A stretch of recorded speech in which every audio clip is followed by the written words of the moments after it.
In today's video, I'm going to teach you how to add bold, italic, and underlined text to your Facebook ads and posts. This is a great way to make your content stand out and grab the reader's attention.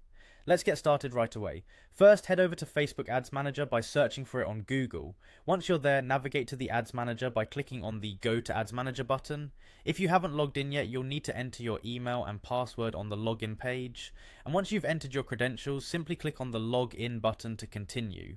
After logging in, you'll land on the Campaigns dashboard. Here, you can either choose an existing campaign or create a new one depending on your needs. Once you've made your selection, click on Edit to proceed to the next step. Now navigate to your ads and start composing your Facebook ad or post content just as you normally would. Once you have your text composed, highlight and copy it. This will be important for the next step where we'll add some stylistic flair. Next, you'll want to visit yaytext.com, a website that provides various text formatting options to spice up your content. At Yaytext, either type in or paste the text you initially composed. The website will then display numerous text style options like bold, italic, and underlined that you can use to enhance your post.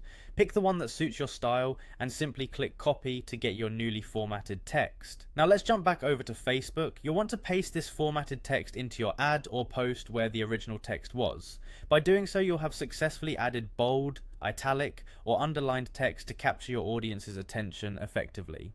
Finally, with everything in place, it's time to make your engaging content live. Simply click on Publish to share your formatted ad or post with the world. And there you have it, a quick and easy way to add bold, italic, and underlined text to elevate your Facebook ads and posts, making them stand out in any feed. Thanks for watching, and I hope you find these tips helpful in creating compelling and engaging Facebook content.